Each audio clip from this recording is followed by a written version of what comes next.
já vem estudando há algum tempo é a questão das emoções, a regulação emocional, os processos regulatórios de emoções.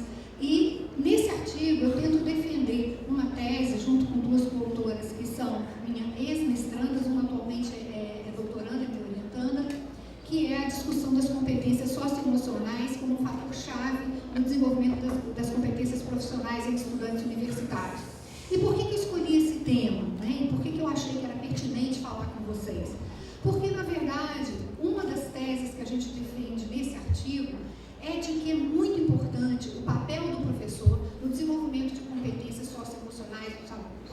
Né? Nós estamos enfrentando um mercado de trabalho bastante desafiador, particularmente enfrentado pelo jovem, e é importante a gente recuperar o papel que o professor pode ter na formação universitária e na preparação para o mercado de trabalho. Então, eu vou falar um pouquinho sobre o que eu considero chave na formação e desenvolvimento de competência profissional, que são as competências socioemocionais. Tá bom? Então, a gente vai dialogando, vocês podem me interromper no momento que vocês quiserem, embora eu vou tentar estabelecer uma linha argumentativa mais ligeira para sobrar tempo, para que a gente possa se dedicar, por exemplo, aos desafios que vocês podem estar enfrentando em sala de aula, no relacionamento com os alunos e na percepção que vocês têm de como eles lidam com as emoções dos outros, com os conflitos e assim sucessivamente, ok? Tá? Bom, pode passar. Qual a importância da competência socioemocional? Ali eu tento situar que essa competência ela é importante em função especificamente dos desafios que hoje a gente vê na literatura que o jovem enfrenta no mercado de trabalho. Vou dar um exemplo de um deles. Um deles se refere, por exemplo, à questão relativa às novas demandas. Os postos de trabalho, cada vez mais, eles são fluidos, eles são amorfos, que a gente defende no artigo. Você não tem uma segurança de que o que você está qualificando o seu estudante, e quando ele concluir, ele vai fazer exatamente na inserção no trabalho as mesmas atividades para as quais você preparou. Então, cada vez mais, a formação ela é um pouco descolada do que efetivamente você pode assegurar que sejam as atribuições e as atividades que esse profissional venha a executar. Isso em todas as áreas. Então, o jovem, cada vez mais, ele tem que estar preparado não só para o domínio ferramental, de técnicas, de manejo, de conhecimento relativo à aplicação no contexto de trabalho, mas ele também precisa estar preparado emocionalmente para lidar com os desafios de a insegurança de estar num contexto de trabalho que não é nem sempre controlável, ele não sabe o que vai ser demandado dele, muitas vezes introduz novas tecnologias, essas tecnologias existem, que ele adapta ainda no processo de formação, logo que ele sai da universidade ou do ensino superior. Então, essas competências socioemocionais, elas passam a ser importantes para que ele possa assegurar a formação e o desenvolvimento continuado profissional que vai ser requerido dele a partir do momento que ele conclui o curso. Ou seja, a ideia de uma qualificação e que ele vai aplicar uma vez concluído o curso de graduação, ela cada vez mais não existe. Certo? Aí vocês podem me indagar, mas existem cargos absolutamente tradicionais? Sim, sem dúvida. O problema é que nós convivemos com essa ambiguidade, essa ambivalência. De um lado, processos de trabalho extremamente simplificados, com pessoas altamente qualificadas, e de outro lado, ao mesmo tempo, demandas que são além do que efetivamente a pessoa se preparou para exercer. Então, em função disso, essa preocupação que eu tenho em chamar a atenção para uma discussão mais contemporânea que ela estabelece, ali eu faço referência à Conferência da Unesco de 1988, que já estava preocupada com essa questão de você, no processo de formação, promover no jovem a aquisição de competências gerais que possam ser transferíveis. Quanto mais elas puderem ser transferíveis, mais fácil é a possibilidade que ele tem de aprender novas coisas que ele possa vir a aplicar no contexto de trabalho na formação profissional. Ok? Bom, pode passar. Existe um conjunto, eu estou me referindo a um projeto do Turing, que existe uma edição mais nova, mas essa se refere a 2004, que é um consórcio que envolve um conjunto de universidades, 62 universidades, entre elas algumas universidades brasileiras, que já vem pensando a questão da formação profissional e do que a gente chama de competências transversais, para repercutir exatamente nos planos pedagógicos da formação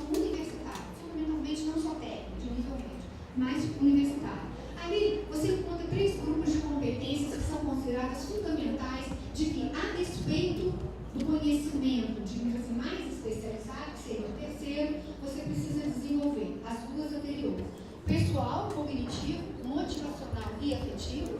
Quer dizer, a pessoa precisa estar preparada e interessada em aprender, porque não há mais uma ideia de dizer até onde a aprendizagem vai. Ela não tem mais um ponto de chegada. Ela tem um ponto de partida, não tem um ponto de chegada. A questão interpessoal, relacional, incluindo o gerenciamento de grupos. Cada vez mais, os ambientes de trabalho, eles demandam que a pessoa saiba controlar e regular suas próprias emoções, saiba controlar e regular as emoções, quer seja no mesmo nível hierárquico, quer seja em nível hierárquico diferenciado, não só lidar com colegas, mas lidar com pessoas que assumem posições hierarquicamente superiores, mas também é preciso que a pessoa saiba trabalhar em grupo e gerenciar grupos. Essa é uma demanda. Na verdade, é o seguinte, a demanda existe muito mais do que as pessoas estão preparadas para fazer isso, que a gente observa. É preciso, em postos de trabalho, o processo seletivo é muito comum. Eu preciso de líderes, eu preciso de pessoas que saibam trabalhar em equipe, coordenar grupos de equipe, mas, na verdade, as pessoas não estão sendo preparadas para fazer isso. E qual é a minha defesa? De que o espaço da sala de aula, que o espaço da formação educacional universitária tem que ser um espaço que possa propiciar isso, para que a pessoa esteja, além de preparada em domínio técnico especializado, que esteja preparada também para a vida, para lidar com as situações complexas que hoje nós vivemos no mundo do trabalho. Certo? Bom, você pode passar? Bom, então, essa é a minha principal tese nesse artigo, né? A possibilidade de que as competências socioemocionais, elas venham possibilitar melhor ajuste dos jovens diversificados, escassos e disputados contextos de inserção profissional. E uma segunda tese, a importância do docente nessa qualificação e nessa capacitação. Tá? Bom, eu vou falar um pouquinho só para nivelar, o objetivo não é da aula, eu acho que aqui não cabe isso, mas eu preciso situar em alguns conceitos, porque esses conceitos nos vão permitir dialogar um pouco acerca das expectativas que vocês têm, da realidade e experiência que vocês têm em relação ao alunado e o que, de alguma forma, eu venho refletindo e pesquisando acerca da temática. Então, eu vou falar um pouquinho sobre a relação entre competência e desempenho no trabalho e aprendizagem. Vou falar um pouquinho como se estrutura a competência emocional, o que eu estou chamando de competência socioemocional, porque não há, digamos assim, um consenso na literatura, existe um conjunto de construtos que são interrelacionados em relação a essa temática, e eu tento dar uma ordem em relação a isso, e a contribuição dos docentes e formadores educacionais no desenvolvimento dessas competências, tá bom? Bom, modelos de competências, né? Quem tem noção de competência, que trabalha com esse conceito, pode ter uma noção mais clara de que a competência, ela... Nossa, uma outra coisa, vou passar para frente, só porque eu quero... mais para frente, certo? Volta mais um pouco aqui no slide. Eu já vou direto... Não, querido mesmo, passar aqui. Bom, você tem na literatura duas correntes mais destacadas em relação à competência. Uma corrente mais americana, que é o que geralmente é mais difundido, a ideia de que você pode entender competência como um conjunto de capacitações que resultaria na mobilização de conhecimentos, ou seja, para expressar uma competência você precisa ter conhecimentos específicos, você tem que ter habilidades, ou seja, uma forma de fazer. Esse fazer pode envolver habilidades cognitivas, pode envolver habilidades psicomotoras e pode envolver habilidades relacionais. Tá? Eu chamo habilidade, por exemplo, alguém para andar de bicicleta precisa ter uma habilidade psicomotora. Alguém que mexe, por exemplo, com um programa computacional precisa ter mais desenvolvido uma habilidade cognitiva. Então, obviamente, existem habilidades que elas são mais requeridas dependendo exatamente do tipo de competência que é requerido pelo exercício de sua atividade. Tá? É isso que eu chamo a atenção em fazer. Então, não basta eu saber, mas é preciso que eu saiba fazer. Por exemplo, no âmbito da docência é o seguinte, nem todo professor que tem alta titulação, domina o conhecimento e é um pesquisador, consegue dar boas aulas. Por quê? Porque a habilidade requerida na docência não necessariamente são as mesmas habilidades requeridas para fazer pesquisa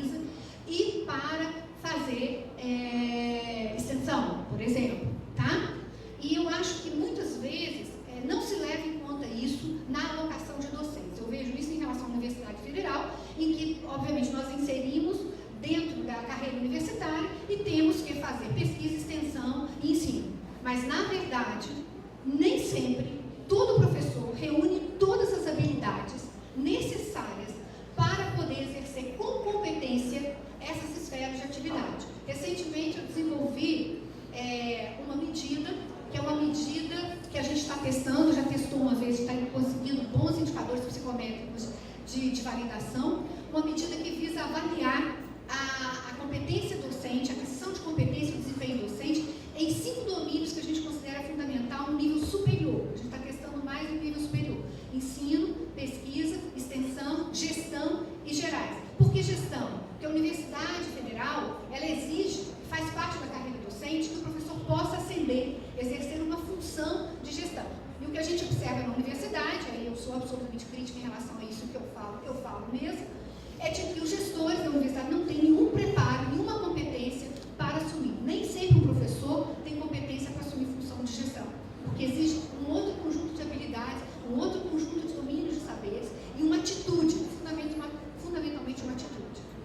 Se ele não tiver isso, obviamente, ele não pode simplesmente galgar uma posição de gestão, porque a gente vê uma catástrofe na gestão. Um professor ótimo sai da sala de aula para fazer gestão e não sabe fazer gestão, que é temerário, né? Então, isso é só um desabafo, né? Então, vamos seguir adiante. Então, a corrente francesa é uma outra vertente que a gente encontra, e essa muito mais forte na área educacional. Nós temos autores, particularmente os franceses, se dedicam muito à área de competência na formação educacional, Perrineau é um deles, que já veio ao Brasil inúmeras vezes, e ali o que traz de novidade a questão da corrente francesa em relação à discussão da competência é a perspectiva desenvolvimental, tá? Que para mim é a mais relevante. O fato de você acreditar que uma pessoa não nasce necessariamente com uma competência desenvolvida. Ela aprende e desenvolve essa competência se ela tiver, obviamente, características individuais favoráveis e se ela tiver um ambiente propício ao desenvolvimento dessas competências. Por isso que eu estou falando isso para vocês, porque eu acredito que o professor ele tem um papel significativo no desenvolvimento dessas competências nos alunos. Alguns conseguem realizar com mais efetividade, outros com menos efetividade. Tá? E eu não estou falando aqui simplesmente de uma questão de didática em sala de aula, não. Tá? Eu estou falando mais de uma visão clara de onde se quer chegar, o que você espera que o aluno consiga obter no final do semestre. Porque não é só um desempenho voltado para a aprendizagem de conteúdo. Essa é uma dimensão do que a formação universitária permite. O que você precisa saber, o que ele será capaz de fazer com o conhecimento que você está dando para ele. Sem isso, você não aumenta a capacidade que ele tem de se tornar apto a concorrer num mercado cada vez mais incerto, amorfo, no qual a gente presencia uma fragilidade dos limites e fronteiras entre as profissões. Eu acho que todos vocês conseguem perceber com clareza o que eu estou dizendo. Hoje, por exemplo, a área, mesmo o serviço social, tem fronteira com a psicologia, tem fronteira com a pedagogia, tem fronteira com outras áreas. A engenharia tem fronteiras com a medicina, as fronteiras elas estão se diluindo, em algumas áreas mais do que outras.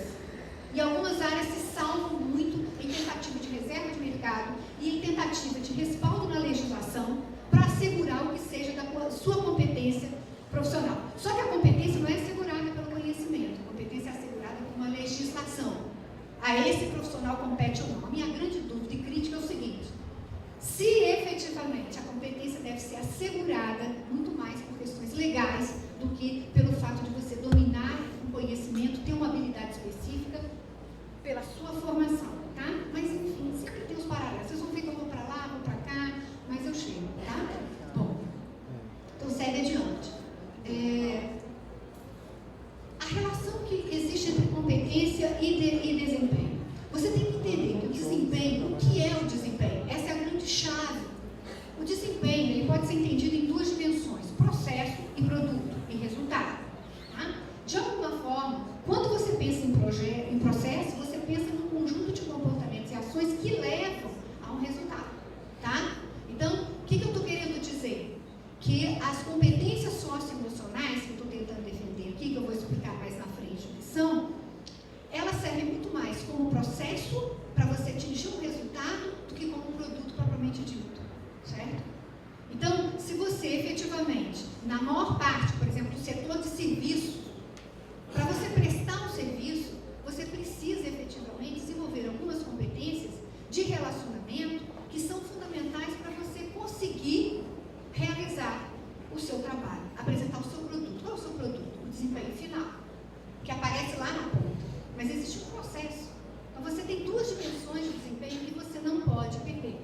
Não é por acaso que algumas estratégias pedagógicas é isso, você tem que avaliar o aluno várias vezes. Não avalie uma vez só. Por que você não pode avaliar ele uma vez só? Porque você leva em consideração o fato de que o produto é sempre o mais importante. Ele é importante, mas existe um processo que leva a esse produto. E na medida em que você avalia o processo, você pode saber o que do processo está falhando para você chegar no final. Tá? Então, a avaliação de processo ela é fundamental.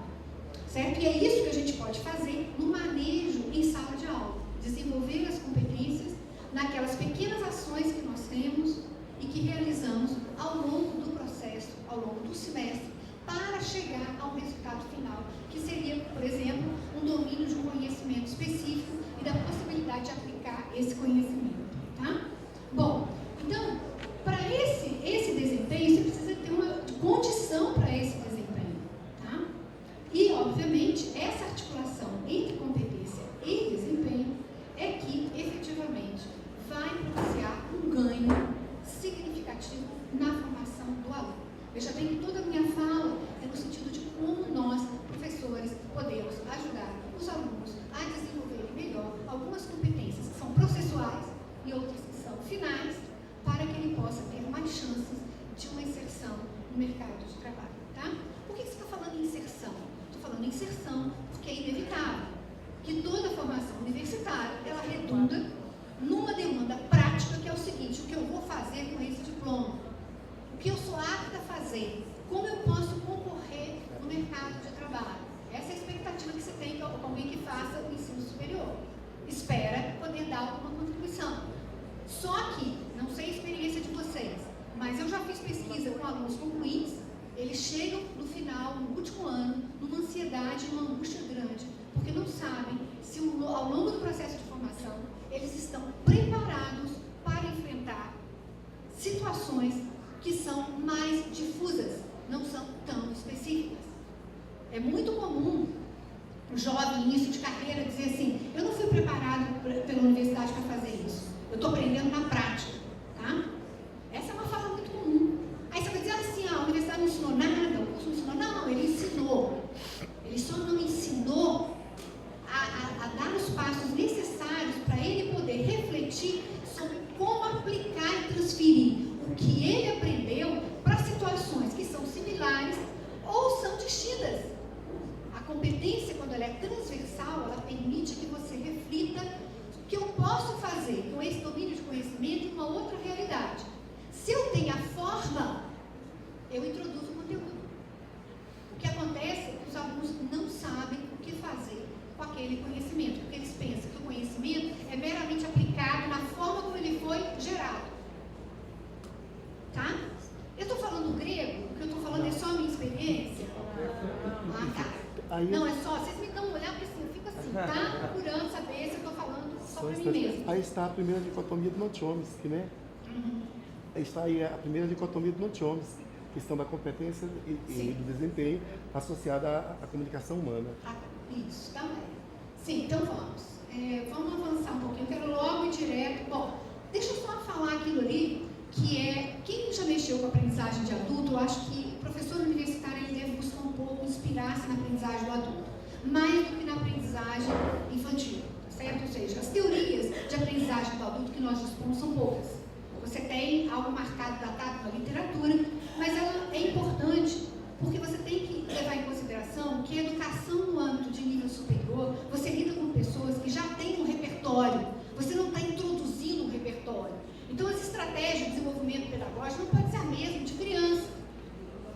Porque, na verdade, você está lidando com alguém que, quando chega na sala de aula, mesmo no ensino superior, já traz uma experiência. Não parte do zero. Traz alguma coisa. Então, cabe a nós saber como aproveitar o que é trazido de uma maneira que possa reorientar melhor. Então, daí, esse ciclo que eu gosto, você Chaves é um deles, que é o que eu gosto mais de 2006, como eu disse, não é tão recente, mas eu acho que ele é atual. E também tem um outro do Kolbe, que é outro também que trabalha com uma aprendizagem experiencial, baseado também numa literatura, uma discussão sobre aprendizagem de adultos, não aprendizagem de crianças em processo de desenvolvimento, que aí você tem que levar em conta a maturação cognitiva, biológica, né, a capacidade para pensamento abstrato, são outros conceitos que estão envolvidos. Supostamente, quando você lida com um adulto, você lida com alguém que está com o aparato pronto e você tem que levar em conta o repertório. Não, deixa eu só citar ali. Então, você tem um ciclo básico que você não vai fugir dele.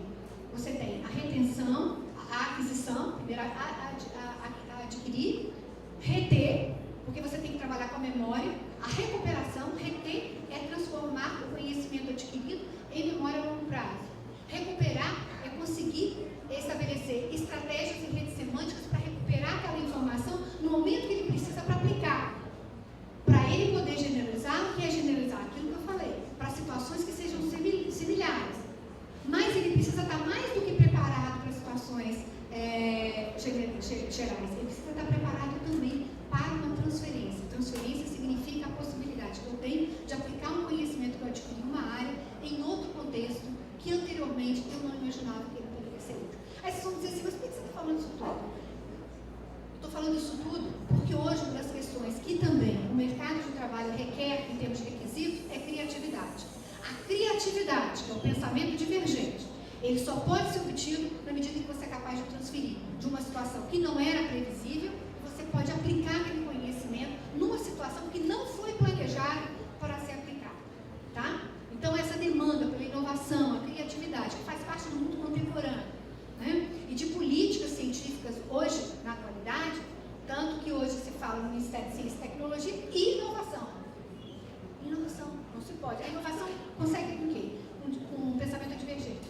Como se obtém pensamento divergente? Por um ciclo de aprendizagem que faça com que a pessoa ouse pensar e refletir na aplicação de conhecimento para além do que ele foi inicialmente planejado. Tá? E isso depende do suporte do professor. Por quê? Porque o professor tem domínio do conhecimento, o aluno não tem.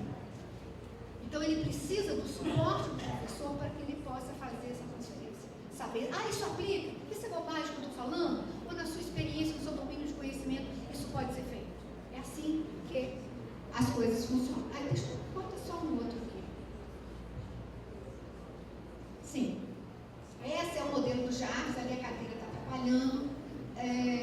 Você levar em conta que a pessoa adulta é integral, no sentido de que tem um corpo e tem uma mente, né? A experiência socialmente construída, então assim, toda experiência, o episódio de aprendizagem, ele tem que levar em conta a ação, a emoção e a reflexão.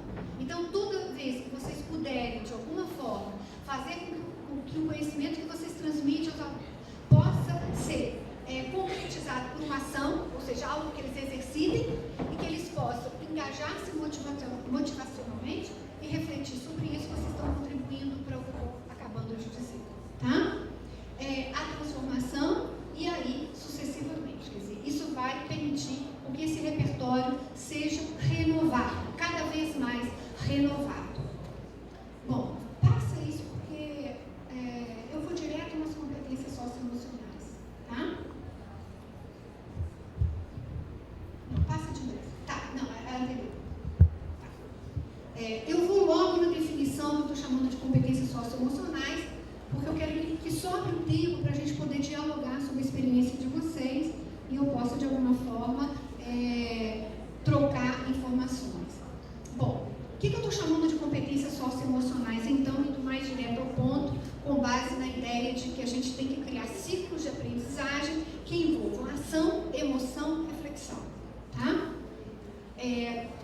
Eu entendo competências socioemocionais como a integração de saberes e fazeres, quer dizer, saberes, ou seja, conhecimento, precisa se saber, precisa se fazer, levando em conta as habilidades sobre si mesmo e as demais pessoas, apoiando-se o quê?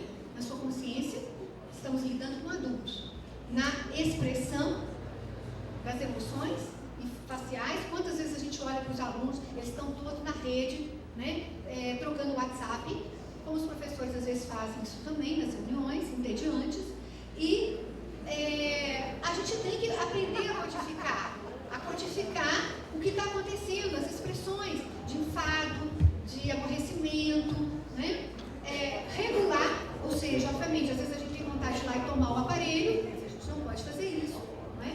Então a gente tem que regular as emoções e saber qual é a melhor estratégia de lidar com essa situação em sala de aula. Será que é proibir? Deixa o celular na porta, todo mundo entre, não sei. Né? Uma geração que está acostumada a se socializar menos presencialmente, mais virtualmente. Porque nos bares você chega, tem duas pessoas que supostamente são namorados, devem estar um pouco entediados, e um conversa no celular, o outro conversa. Você não sabe se entre os dois, provavelmente com o terceiro. Porque o que passa a ser atraente é o outro que não está presente. Essa é a grande questão da comunicação contemporânea. O que é atraente é o que não está diante de mim. Porque eu estou estabelecendo comunicação com alguém que eu não vejo. Então, mesmo no lugar presencial, então eu deixo de desfrutar esse momento presencial para desfrutar um momento virtual de interação, geralmente com a pessoa que eu não estou vendo. Então, assim, essa regulação das emoções, de lidar como lidar com essas situações que elas são presentes hoje, e utilizar essas emoções de uma maneira que possa preservar o bem-estar pessoal seu, do professor, que você não vai se estressar, não vai sair do cabelo libertado, tal, e a qualidade das relações sociais. Porque nós temos um desafio, manter uma boa qualidade de relações com os alunos. Não é? Nós temos esse desafio, nós somos professores, não podemos perder a postura, digamos assim, não podemos confundir os papéis. Nós estamos ali num exercício que, por mais democrático que seja, nós temos uma diferença de status. E ninguém pode tirar isso. Porque se você tirar isso, você perde completamente o script social. Tá? Um professor que chega numa sala de aula, sobe na mesa, resolve fazer uma performance, se não for professor de teatro, né? Se não for uma coisa pertinente, você vai achar que tem alguma coisa errada. Por quê? Porque você tem uma expectativa de papel. Faz parte dos esquemas, dos scripts sociais. Então a gente não tem como fugir a isso, mesmo que você seja um professor altamente democrático. Então, existem situações nas quais nós temos que lidar com um comportamento equivocado do aluno, mas que a gente tem que formar como lidar com isso. No confronto ou não? Como é que a gente lida com essa situação? Porque a gente também está preparando ele para lidar com as emoções em situações nas quais ele vai viver. Tanto que a gente diz, a vingança que a gente tem dos alunos é quando eles forem professores. Não é, gente? Ó, você vai chegar lá, ó, vou esperar. Porque você sabe que quando a pessoa não está no papel, certo? Ela não consegue perceber. Ela só percebe na hora que ela muda do papel. Quando ela muda do papel, tem tudo um script que ela vai tentar seguir, às vezes rigoroso. Se vocês puderem imaginar, vou dar um exemplo, porque a gente vive muito no setor público, e particularmente na área de direito. Alguém da área de direito, por favor, me corrija se eu estiver falando bobagem. Mas o que a gente enfrenta? Durante muito tempo, o governo não fez concursos e passou a fazer concursos.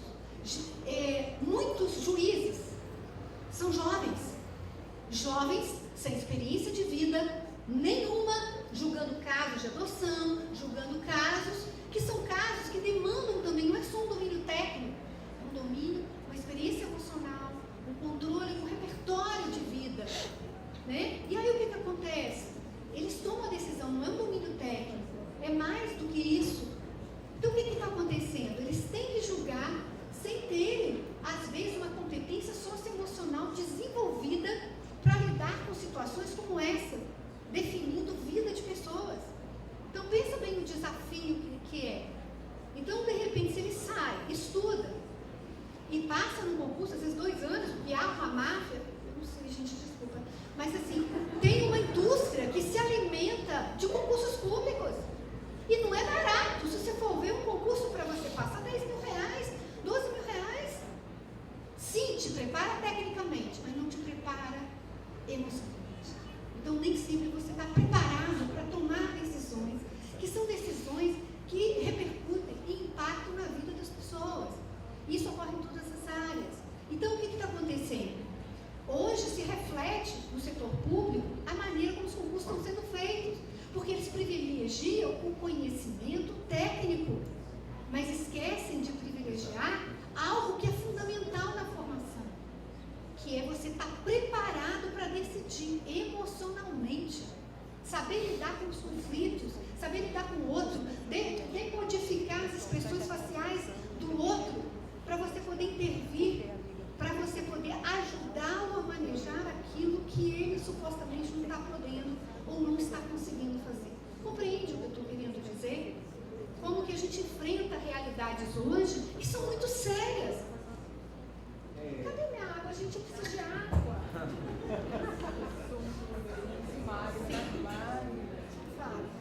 Que maldade. Eu falo assim, maldade. Em relação à situação do WhatsApp, você está ministrando uma aula, o aluno está lá no universo dele, mas não seria não, eu acho, é um extremo desrespeito ao professor. Sim. Se ele não quer assistir a aula, ele vai embora, já que é aluno do nível superior. Se o professor deixar no universo dele, até que ponto você está contribuindo para a competência socioemocional? Ele está sendo passivo. Claro, veja muito bem, muito bem. Vamos falar. Eu acho que é muito importante você, no primeiro momento dos alunos, imaginar que você está numa relação contratual. Você tem dois tipos de contrato. Um formal, que é aquele que se assina, mas você tem um contrato que a gente chama de psicológico. Então, eu vejo que uma maneira de lidar com isso é estabelecer regras no primeiro dia de aula.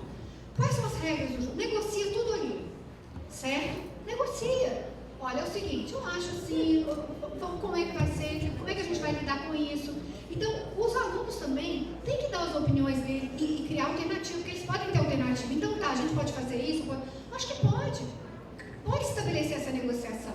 Porque uma vez que você estabeleça essa negociação das regras, do que deve ocorrer ou do que pode ocorrer na sala de aula, inclusive relativo, por exemplo, ao cronograma, ao sistema de avaliação, se você consegue fazer isso, obviamente você tem mais moral para cobrar. E o aluno se sente constrangido, porque ele estava no dia que negociou as regras. Entende? Então eu acho que você tem que criar lembra como eu digo? É o ambiente que você cria. O ambiente ele tem que ser favorável a você estabelecer um diálogo com o aluno que possa ser firmado. Não é aquele acordo e, digamos assim, ninguém pode em nenhum momento questionar. Mas ele vai ser questionado com base na reflexão do que foi feito antes. Aí volta a reflexão. Acho que na hora a gente não pensou nisso, mas isso é importante. Vamos renegociar? Vamos renegociar. Eu não vejo problema em fazer isso. Acho que no primeiro dia de aula, se você faz isso, você consegue estabelecer um contrato psicológico com esse aluno. Eu falo psicológico por quê? Porque não é formal, você não vai estabelecer multa, né? Vai lá, sua multa hoje vai ser tal. Não tem. Certo? Não é uma multa contratual, mas é uma aliança que você faz. Eu acho que isso é extremamente pedagógico para a formação dos limites. Eu tenho meus limites, eu posso expressar minha opinião, sim, mas até que ponto expressar sua opinião? Uma certa cordialidade, certo? Isso está, de alguma forma, preparando o estudante para lidar com situações de limite no trabalho que ele vai enfrentar. Você não escolhe o chefe, certo? Às vezes você se insere numa organização, você vai ter chefe que você tem que lidar. Não tem jeito. Então, ou você se prepara para isso, entende isso e tenta negociar, ou você vai sofrer. Você não aguenta. Entende? Certo? Bom. Posso falar uma coisa? Claro. E hoje, nós professores, muitas vezes não... Você não quer falar no microfone, não? Pode ser? Vem aqui. Vem aqui, vem aqui. Não, todo mundo me ouve, né? Não, sou vozeirão. Olha, sou vozeirão dos nossos modernos. Então, muitas vezes também, nós professores não adaptamos as nossas competências ao momento atual. O que é que a gente vive no momento atual? A gente vive uma nova forma de comunicação, inclusive uma nova forma de construir conhecimento através das mídias digitais, né? E muitas vezes a gente poderia utilizar como recurso o WhatsApp, fóruns, né? Para dinamizar a aula, se inclusive for necessidade dos alunos usarem esse tipo de recurso, né, para poder viabilizar maior forma de conhecimento. Se a gente adquirir uma competência, penso eu, que esteja coerente às formas materiais de se relacionar, eu acredito que a gente vai conseguir nos adaptarmos, né, melhor para conseguir fazer essa mediação. Não, mas assim, eu falei, você está ministrando uma aula e o aluno Está no WhatsApp, muito mais interessante. Assim, fora da sala de aula, concordo. Mas você está ministrando a aula. Pronto, a senhora está aqui ministrando a palestra. Você deve ter um sentimento quando você olha para a plateia, quem está conversando, quem está com o dedinho assim. Com certeza o palestrante fica por dentro. Então imagina o professor que vai trabalhar com essa competência, está lá ministrando a aula e está lá o aluno no dedinho. Então assim, é um desrespeito. Eu vejo, se o professor achar que aquilo ali é modernidade, é o que a gente se assusta quando está no shopping. Está lá o pai, a mãe, os dois filhos, cada um com o celular no seu mundo. Então, que competência você vai trabalhar com esse aluno? Se ele quer fora, trabalhar um aviso para a turma, o WhatsApp é ótimo, mas durante a aula é o momento de você debater, dialogar, trocar informações. Aí que eu falo, até que ponto nós devemos ser, em determinados momentos, passivos ou não, porque ele está no mundo dele, mas não atrapalha a sua aula. Mas que formação você vai querer desse sujeito? Eu não sei. Eu tenho uma pedagogia talvez mais selvagem em relação ao WhatsApp. Eu acho que o que eu estou falando para ele é tão interessante, mas tão interessante, que se ele está no WhatsApp, ele está perdendo a maior chance da vida dele de escutar uma coisa muito interessante que eu tenho para oferecer. Até porque eu trabalho no curso eu sou administradora de empresas, com formação, com doutorado em andamento em administração de empresas, e estou dando aula no curso de administração de empresas. Então eu tenho aquele compromisso de formação com o meu colega ali, no futuro, é com ele que eu vou lidar. Mas assim, eu tenho esse pensamento de que ele está perdendo uma chance enorme de escutar uma coisa muito interessante que eu vou falar com ele, e eu tenho uma tendência a não repetir, porque meus conteúdos são normalmente muito longos, são conteúdos densos e são conteúdos técnicos. Assim, eu estava no celular anotando, viu, Bruno? Queria te dizer isso, um monte de coisa que eu tenho para falar para você. Não é porque tem uma série de questões que eu quero falar com você, mas eu vou esperar você acabar para você falar. Não, mas então, eu insisto muito na questão do repertório cultural a partir do uso do WhatsApp. Assim, eu concordo. E em todos os congressos que eu tenho ido, o que eu tenho visto é que os profissionais de educação que estão na vanguarda da educação, eles estão usando as mídias sociais em seu favor.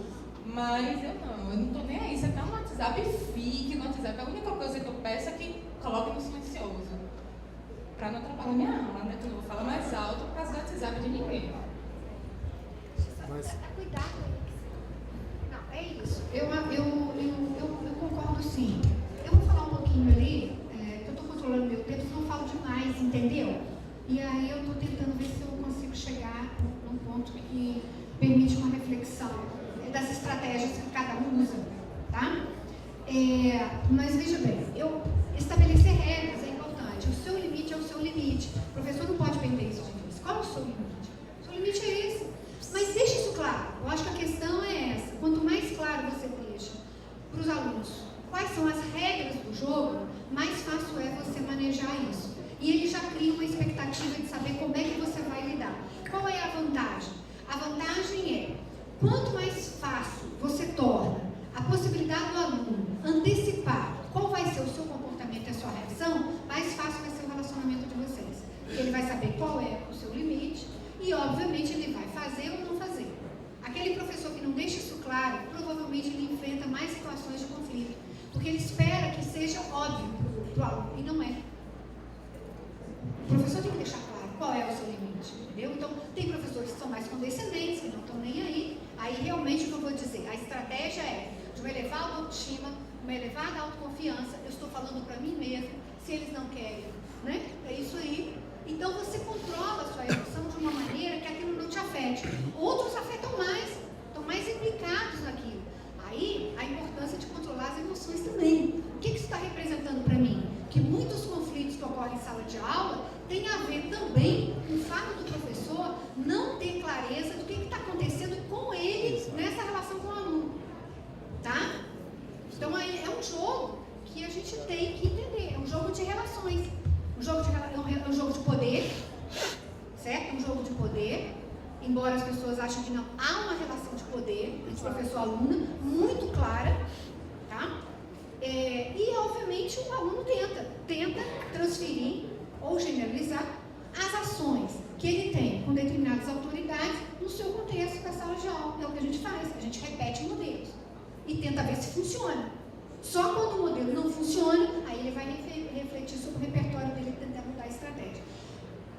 grosso modo, se você quer falar, né? A grosso modo, assim, criança e adolescente, se você observar bem, do jeito que a gente vive sempre se sentindo culpado por dar limite a filho, faz tudo o que quer com a gente, porque descobre rapidamente a estratégia de chegar melhor ao convencimento. Tá? Então, para ratificar o que a senhora falou, é preciso que nós, professores, aprendamos a desenvolver o senso crítico do aluno. Se nós não nos conscientizarmos que precisamos desenvolver no aluno esse senso crítico, ele vai usar quantas vezes ele quiser o WhatsApp. Vai, você não quer fazer que eu quero.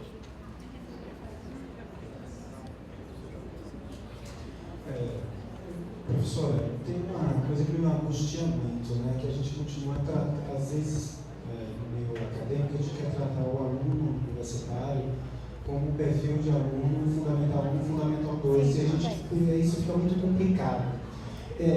O contrato pedagógico, né, esse contrato que a senhora fala, é de extrema importância, mas seria muito interessante se nós conseguíssemos trabalhar no aluno o compromisso dele, qual a importância dele, qual o papel dele enquanto aluno do ensino superior, o que ele está formando ali. Porque, de repente, se ele quer estar no WhatsApp, é a opção dele. Né? Ele não sabe se ele está na faculdade, é uma opção também. Se ele quer estar fazendo qualquer outra coisa, é uma opção muito cara, às vezes, com desrespeito. Desrespeito, às vezes, vai atrapalhar a aula, sim. Mas se ele quer estar nos mecanismos, é uma opção. E, de repente, tem alunos que estão no celular, estão no tablet e estão construindo a aula.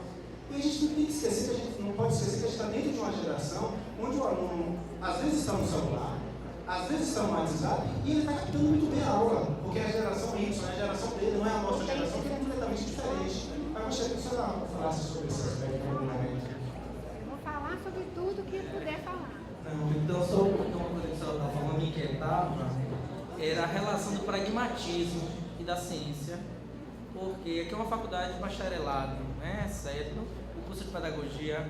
Nós, professores das humanidades, que trabalhamos com disciplinas propedêuticas, acabamos por entrar na sala de aula e vivenciar um conflito, que seja os professores que talvez não tenham o objetivo de trabalhar o pragmatismo da transmissão técnica, do que se espera de um enfermeiro, de um nutricionista, de um administrador, acaba por ser uma disciplina percebida, no geral, como menos interessante, que talvez sejam as disciplinas que levem o aluno a pensar a ciência, leva o aluno a pensar a importância do ato crítico ou produzir nesse aluno essa autonomia que nós estamos vendo aqui, que seria ou a utilização de mídia social ou qualquer outro uso fruto daquele espaço de aula, né?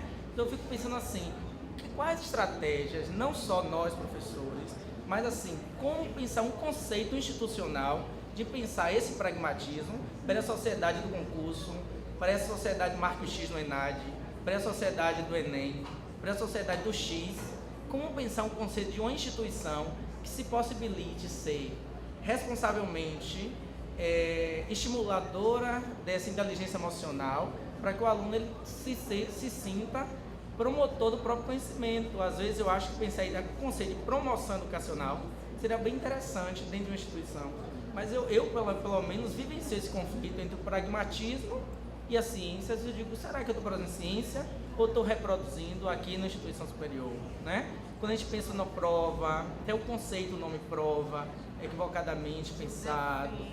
Não, eu defendo a avaliação e prova é uma outra questão, entendeu? Então podemos pensar isso numa relação institucional e conceitual, não sei, é uma inquietação que eu tenho. Deixa eu passar.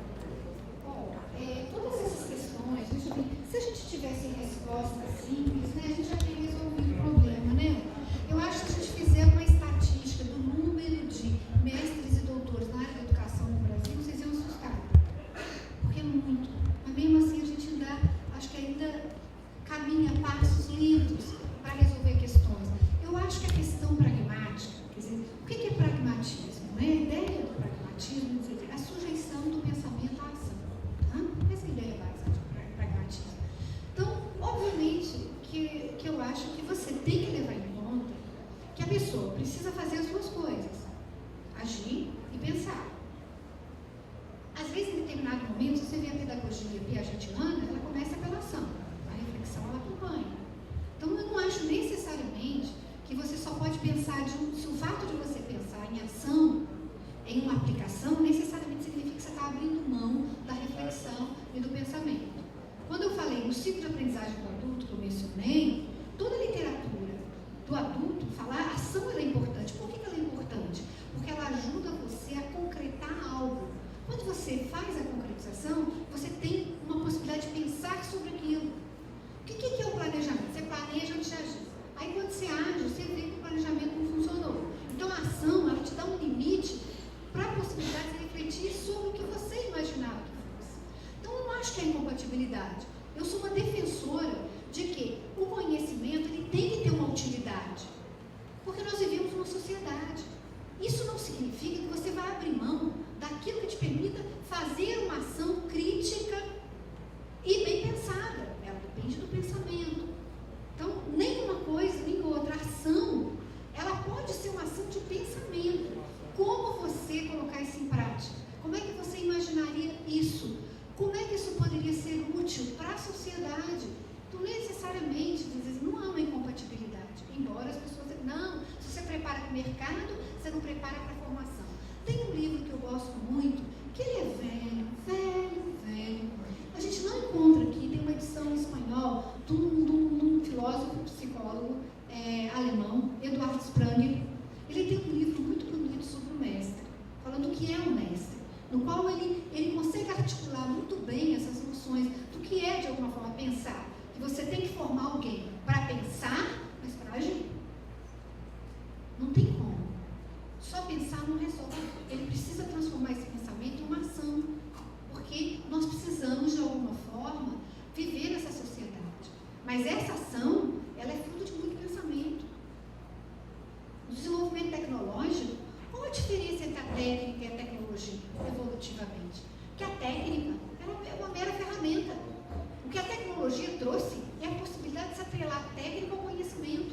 Um conhecimento que tem a base de você agir tecnicamente. Então, quando a gente fala em tecnologias, nós não estamos falando só num aparato técnico. Por trás de toda tecnologia, tem muito conhecimento produzido e reflexão. Só que a gente estabelece o mundo dicotomicamente, que é mais fácil. Eu sou muito prático, não sou nada teórico. Mas como é que você pode ser prático sem ser teórico? Me explica. Não tem, porque a prática em si, ela não se alimenta. Se você não pensar, você não muda a prática. Entende? Então, eu não vejo isso como separado, apesar de eu achar que há muita discussão em relação a isso. Não se pode perder os valores, a formação filosófica. Eu acho que a formação do pensamento contemporâneo, ela depende muito de uma erudição. Tá? De muitas teorias na filosofia, na psicologia, mas eu acho que isso sozinho não é suficiente. Você precisa pensar como isso pode ser aplicado. E da mesma forma, quando você... quando os alunos dizem assim, eu aprendi na prática, eu duvido, me diz aí o que você está fazendo. Quando a pessoa faz, não, mas veja bem, você não lembra, mas você aprendeu isso você só pode pensar em aplicar dessa forma, porque você aprendeu esse e esse conhecimento. Mas é porque nós não ajudamos o aluno a fazer a ponte entre o pensamento, a teoria e a ação, que ele tem a ilusão de que ele aprende só na prática. Tá? Certo? E você falou outra coisa, né? Que eu acabei me esquecendo. O que é? Essa questão da opção, né? Do aluno consegue ter dessa geração atual, ela tem várias conexões. Deixa eu só complementar. Exatamente. Essa geração atual, ela está sendo socializada completamente diferente da nossa, da outra, sabe? E o que acontece? Eles têm uma facilidade muito grande de pensamento difuso, de atenção difusa. Eles estão em 2 lugares ao mesmo tempo. É comum esses jovens assistirem televisão e estudarem. Certo? Então, isso faz parte do ambiente deles. Lembra que eu estou dizendo do ambiente? O ambiente deles favorece o desenvolvimento de habilidades de conseguir concentrar em 2 coisas ao mesmo tempo. E isso faz com que, na verdade, a concepção que a gente tem de que a pessoa para estudar precisa estar num lugar silencioso, com todas as condições favoráveis, para que ele possa refletir, isso não faz parte da geração deles. Então, se a gente tenta estabelecer regras que viram um princípio de socialização ao qual eles já estão acostumados, nós vamos enfrentar sempre um desafio Porque nós é que temos que mudar a estratégia da gente. Eu, durante 3 anos, eu trabalhei na Secretaria Municipal de Educação e na cidade de Minas, né? Eu não sou, olha, o Né, o sotaque mineiro, forte ainda. Então, e lá, o que você leva em consideração nesse caso? Que você, é muito fácil dizer assim, eu estou com um problema com o aluno na sala de aula, que ele não está ajustado à minha metodologia. Não, peraí. É ele que tem que se ajustar da sua metodologia ou você que tem que pensar em formas estratégicas de lidar para adequar ao que ele espera. Você vai dizer assim, mas isso é inviável. Como é que a gente vai atender a todas as crianças, eu diria, todo jovem de acordo com a sua especificidade? Se nós não conseguirmos criar alternativas mais flexíveis pedagógicas, nós efetivamente vamos enfrentar muitos problemas com essa geração, como vimos enfrentar. Gardner. De alguma forma, eles acham que as aulas são desinteressantes, que não há inovação didática, que não há inovação no sistema de avaliação, que nós não inovamos nada. E será que, em parte, eles não estão certos? Que nós não estamos evoluindo na maneira de criar formas alternativas de abordar um tema, formas alternativas de avaliar. Então, eu acho que a gente discute muito teoricamente, aí discute educação, tarará. Se você for olhar as teses, muitas discutem modalidades, mas avançamos pouco em tecnologia didática, de avaliação, de transmissão de conteúdo, não é? Ou eu estou mentindo? Não. Eu lembro que a gente ia fazer, há um tempo atrás, há um ano atrás, uma parceria com um dos IFBAs para montar um mestrado especializado que a gente desenhou de tecnologias de inovação didática e pedagógica para avançar na discussão de inovação, de avaliação de aprendizagem de conteúdo. E a gente fracassou, porque quando a gente começou a mapear que profissionais vão dar aula nesses cursos, nós não temos pessoal habilitado em todas as áreas, matemática, biologia, química, para professores de ensino médio que estejam avançando em ponta de tecnologias pedagógicas e de avaliação. Eu estou mentindo? Se alguém conhece, me diga para eu aqui ser acusada de não estar levando em conta. Mas não. Então a gente discute muito teoricamente, mas pouco em como a gente vai aplicar isso na prática para realmente transformar. Certo? Eu acho que eu tenho que seguir, né? Só que eu tenho. Existem três dimensões que eu considero fundamentais nas competências socioemocionais. A primeira delas é a regulação emocional, a segunda é a inteligência emocional. Não, inteligência emocional são 4. Inteligência emocional, regulação emocional, criatividade e habilidades sociais. São 4, não sei por que a inteligência caiu para fora, mas ela não pode cair, que ela é a primeira. Você passa por mim? Então eu vou falar rapidamente, e aí eu vou abrir um pouco para a gente discutir essa questão de estratégias, né, de como lidar. A inteligência emocional, eu acho que ela é bem divulgada, porque quem leu o livro do Goleman, né, todo mundo já viu que é inteligência emocional, isso, né, virou figurinha fácil, né? Virou figurinha fácil, mas, na verdade, essas dimensões de inteligência emocional, elas se tornam cada vez mais importantes. E eu vou destacar 3, tá? A capacidade de expressar emoções. Você tem que melhorar a sua capacidade de se tornar transparente para, no caso, os alunos. Eu estou me dirigindo aos alunos porque acho que a temática aqui é mais essa.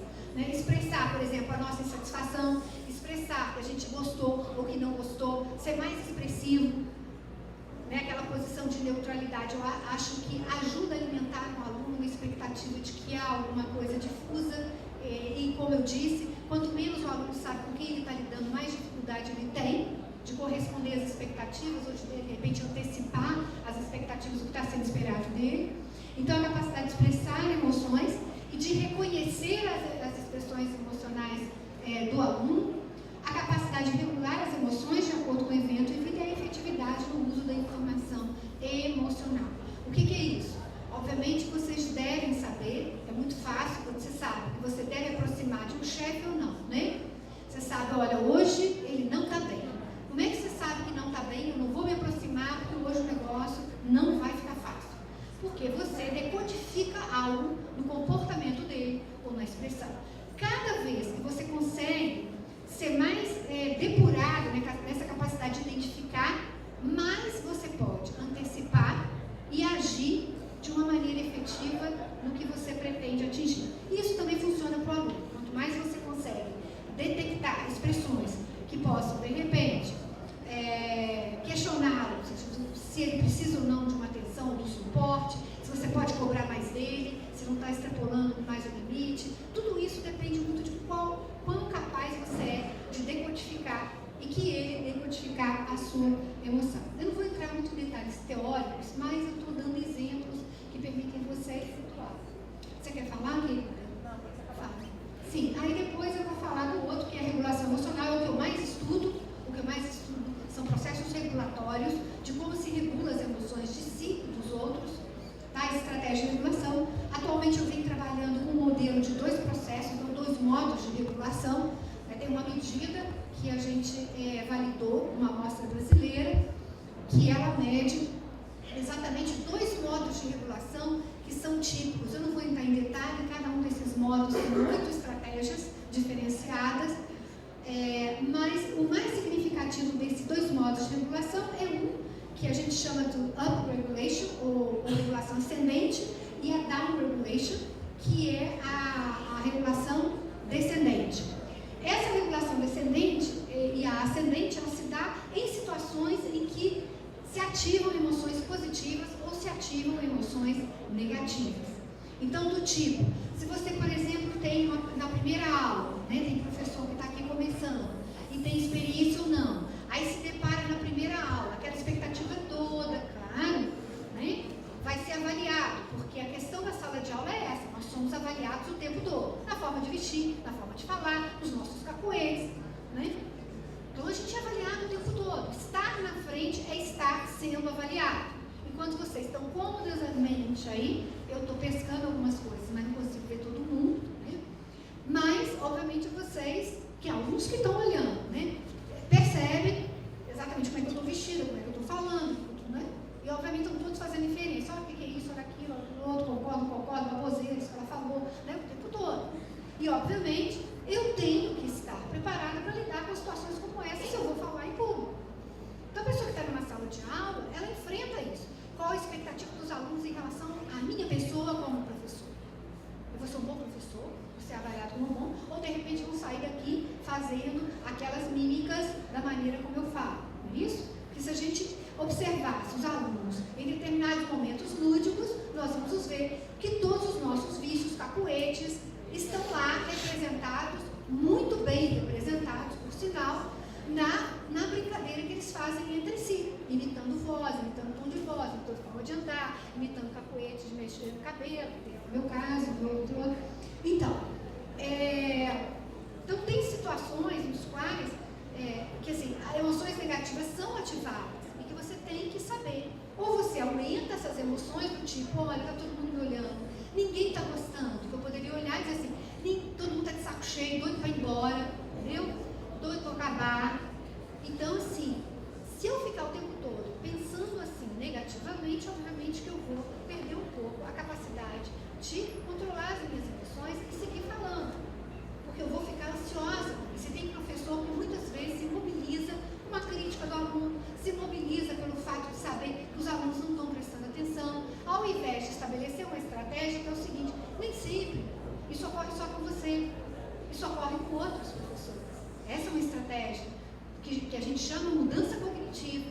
É você pensar que aquilo que está sendo dirigido a você negativamente não é só para você.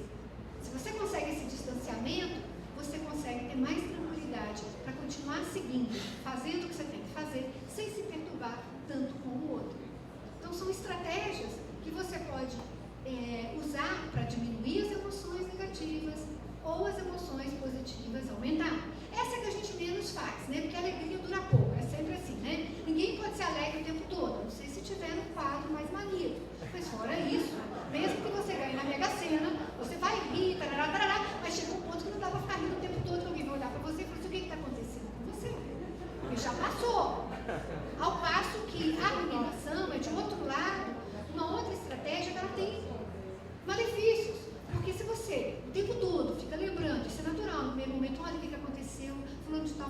comigo. Aí você explica para um, explica para outro, explica para o outro. Mas você viu como é que ele fez? Aí você repete. A pessoa não aguenta mais ouvir aquilo mesmo. Repete. Então, obviamente, aquilo é muito mais uma necessidade sua, porque te desabafar do que propriamente resolver. Você não vai resolver. Resolveria se você começar a pensar, por que ele agiu dessa forma? O que eu contribuí para ele agir dessa forma? Aí você consegue mudar a dinâmica do estado de humor e consegue lidar melhor. Mas é fácil fazer isso? Claro que não. Isso é uma competência a ser desenvolvida. Geralmente a pessoa que tem tendência a ruminar, ela rumina sempre em qualquer situação, mesmo na mínima situação possível que seja um micro negativo. Não macro, rumina. Ela rumina sem parar. Então é uma forma da pessoa lidar. Só que isso pode ter consequências. Mas as emoções positivas, digamos assim, você tem estratégias ruins para lidar com emoções positivas? Tem. Por exemplo, se você tem um evento bom, se você é elogiado, o que acontece? A pessoa diz, não é verdade. Fulano de tal não me elogiou. Tem alguma coisa errada nisso. O que ele quer? O que está por trás disso? Então você nem consegue saborear o momento, porque na verdade você fica pensando o que pode estar por trás daquilo. Qual o interesse que a pessoa tem ali em te fazer ele elogio. Às vezes você pode estar certo, mas às vezes você pode estar errado, pode ter se equivocado. Então as emoções também positivas, apesar de elas serem mais fáceis, nem sempre a gente consegue lidar com elas de uma maneira mais favorável, otimizando e, diríamos assim, fazendo com que elas consigam reverberar melhor no seu bem-estar e no bem-estar do outro. Tá? Bom, pode passar. Um conceito que é bem mais recente na literatura, e eu venho me debatendo com ele, é a questão teórica. Eu venho me debatendo com esse conceito porque a literatura, os autores, particularmente o Avelion, os autores que discutem, introduzem o conceito de criatividade, ele menciona que a criatividade é a capacidade de viver espontaneamente, até aí tudo bem, e com autenticidade, novas emoções. Eu acho que as emoções não são novas, tá? As emoções, elas são o que são, e que já estão presentes na literatura há muitos anos, né? Século até. Mas, assim, a criatividade, eu vejo a dimensão importante da criatividade, a possibilidade que você tem de jogar os seus humores. Então, uma crítica, você poder, de alguma forma, fazer uma piada, ser mais sarcástico, você lidar muito com metáforas, com analogias, usar figuras de linguagem para ridicularizar um argumento e uma crítica. Isso te ajuda, de alguma forma, a lidar com situações que são negativas de maneira muito criativa. Aí sim, a criatividade emocional, ela se dá pelo manejo que você tem de lidar com situações difíceis, deixando até o outro constrangido diante da situação que você o levou. Então, em debates políticos, às vezes você vê pessoas de uma engenhosidade criativa. Aquela menina que concorreu, houve um debate, como é que chama aquela? Luciana Genro. É extremamente criativa na forma argumentativa. Não estou aqui dizendo se adepto ou não partidário, por favor, não é isso aqui. A questão é o seguinte, a capacidade que ela tem de fazer com que haja humor na crítica que ela faz. E ela conquistou muita gente. Certo? Nessa maneira como ela fazia a crítica. Então, o que eu quero dizer é um exemplo, metaforicamente, de uma criatividade de lidar com situações tensas, nos quais, por exemplo, via os dois se digladiarem, né? Os dois políticos mais, né? Se digladiarem, e ela soltava geralmente uma fala com uma aparência serena, né? Como se estivesse falando da maneira mais simples, sem se exaltar. Ela é uma grande artista. Então, de qualquer forma, eu só quero dizer um exemplo do que eu entendo por ser uma criatividade emocional. Não necessariamente emoções novas, mas lidando, manejando melhor estados emocionais, estados de humores que têm impacto mais positivo, que provocam risada, que provocam descontração, relaxamento, e particularmente nas outras pessoas que estão estabelecendo essa inter-relação. Não sei se vocês já tiveram a oportunidade de negociar com pessoas assim, que você desiste de toda fala que você tenta empreender mais séria, mais negativa e mais, assim, agressiva, a pessoa te desarma. E aí, no final, você está rindo, tá? Inclusive, técnicas hoje de manejo de situações de atendimento ao consumidor vem usando essa tática, tá? Essa tática de sempre, a pessoa pode se exaltar, fale tranquilamente. Fale, posso falar? Nem que depois, né, use o mutezinho para xingar e volte à interação normalmente. Certo? Bom,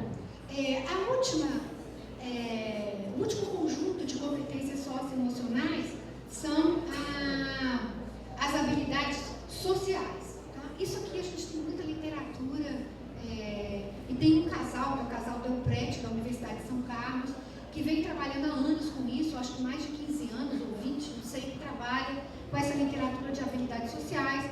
Quem mexe com o desenvolvimento infantil, né, crianças e adolescentes, já leu muita coisa, eles têm medidas, mas ele tem alguns aspectos que eu acho que são extremamente importantes hoje em dia no processo de formação do aluno de ensino superior. A questão do enfrentamento do risco, tá? Você saber lidar com situações imprevisíveis e de risco. Que você, como eu disse, comecei falando inicialmente, que as ocupações hoje elas são muito amorfas, não é fácil você estabelecer o que vai ser prescrito, ele é vivido muito mais na prática, a autoafirmação na expressão do afeto positivo, aquilo que as pessoas falam, você tem que ser assertivo, certo? Essa palavra também, ela é muito usada, embora eu ache, e venha me debatendo com isso, uma questão conceitual do que seja efetivamente assertividade, né? Assertividade. O que é assertividade? Né? Mas essa importância de você se apresentar de uma maneira mais afirmativa, porque isso ajuda muito no desenvolvimento da autoestima do aluno e na autoeficácia. Autoeficácia é um outro conceito central no processo de aprendizagem e desenvolvimento de competências, ou seja, a pessoa acreditar de que é capaz de aprender e de fazer bem feito e de alcançar um objetivo. Isso a gente enfrenta mais ou menos, principalmente nas áreas de exatas, física, onde há muita reprovação, matemática, estatística.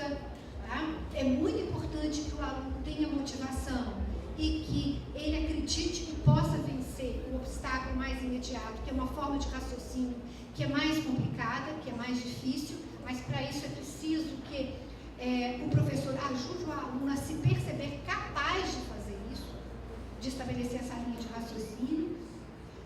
Habilidades de conversação e desenvoltura social, isso é cada vez mais requisitado, você saber iniciar uma conversação, você saber, por exemplo, realizar uma entrevista do primeiro emprego, você saber defender, não é simplesmente aquelas entrevistas, pelo amor de Deus, me diga 2 qualidades suas ou 2 defeitos seus, por favor, não faça isso, certo?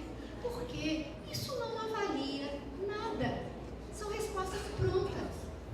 Se você quer avaliar, peça a pessoa para relatar situações, casos, no relato que ela vai fazendo, perceba indícios do que seja a qualidade dela. Então, o segredo é fazer perguntas inteligentes nas entrevistas, porque às vezes a entrevista é a única coisa que você tem. Porque currículo, gente, currículo é uma luta que eu tenho antiga com processos seletivos, que currículo avalia a experiência passada, mas não qualifica a experiência passada. Uma pessoa pode ter 10 anos de sala de aula e não ser um bom professor, tanto quanto alguém que está entrando pela primeira vez na sala de aula. Porque se o processo seletivo é baseado no repertório anterior, ele pode se basear no repertório que foi mal construído porque a competência não foi desenvolvida apesar da experiência. Então, a entrevista, ela tem que focar exatamente na competência. E como seria isso, por exemplo, em entrevista? Me fale um pouco desse seu tema. Como é que você prepararia essa aula? Me diga um pouco como é que você faria a introdução do tema para o aluno. Me diga aqui, na hora, em 10 minutos eu te dou. Você avalia de lidar com situações de riscos imprevisíveis, como é que ela lida emocionalmente, e você é capaz de saber o domínio de conteúdo e como ela abordaria o assunto para um aluno iniciante. Você está avaliando competência? Tá, mais do que o currículo. Não é que o currículo não seja importante, mas ele não é uma base fidedigna da competência desenvolvida para a docência, para o domínio de sala de aula, nem de pesquisa, por incrível que pareça. Tá? Porque nem sempre a pessoa pode ter feito muita pesquisa, mas pesquisas ruins, não é? Ou não dominar a metodologia, certo? Arriscar-se em situações de interação com desconhecidos, em que não se pode antecipar, eu já falei inicialmente quando eu falei de início, e autocontrole da agressividade em situações agressivas. Por que eu estou falando isso, em situações agressivas?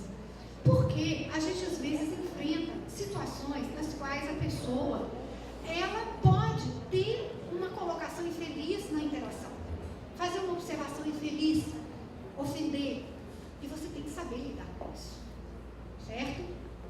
Você não pode, de repente, perder a linha. Particularmente, eu acho que na sala de aula, mesmo que o aluno, de alguma forma, se exalte, porque eu acho que instituições, eu não sei se estou sendo assim,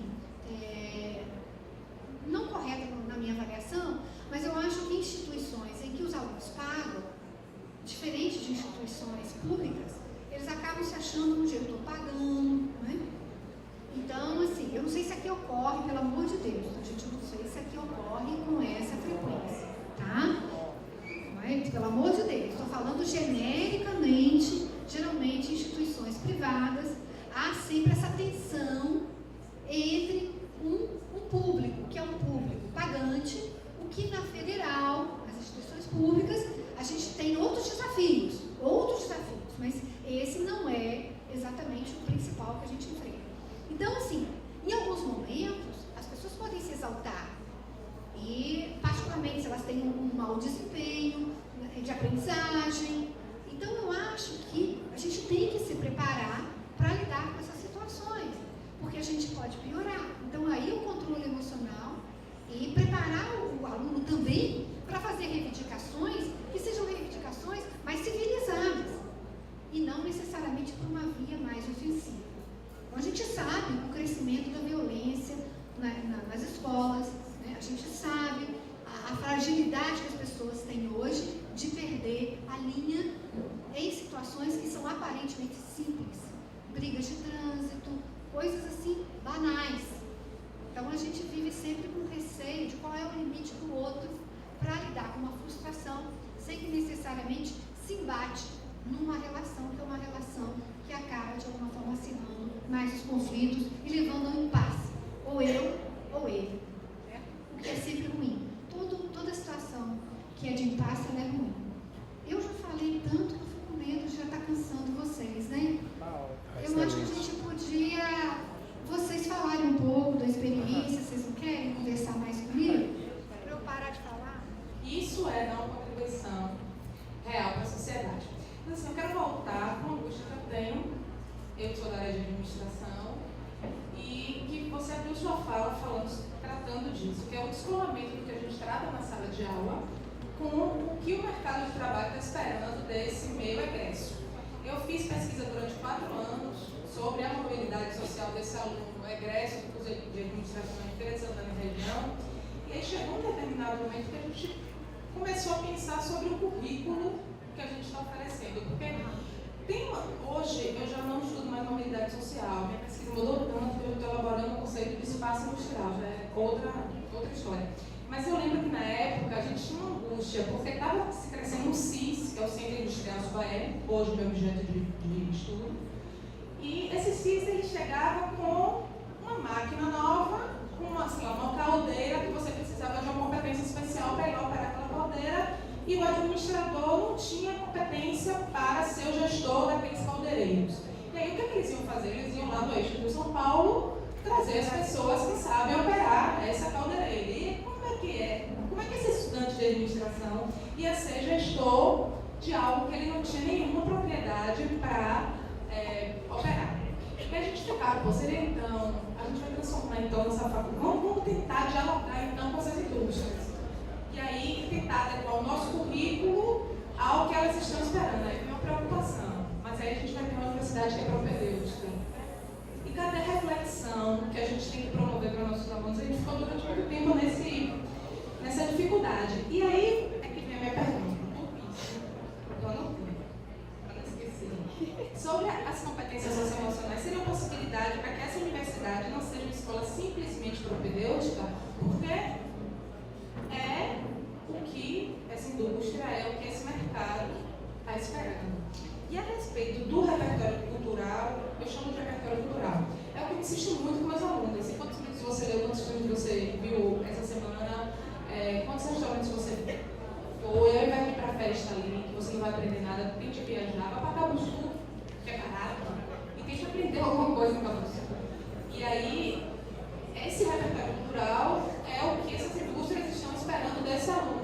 Só que a gente não promove o repertório cultural, porque eu, por exemplo, tenho que dar conta de 72 horas de teoria para o meu aluno e eu tenho um compromisso super sério com a minha organização e com o meu aluno, que ele tem que saber aquela teoria para que numa situação problema do futuro ele saiba resolver na prática, recuperando algo que eu talvez tenha oferecido meu esforço conte com ele, para tentar alinhar.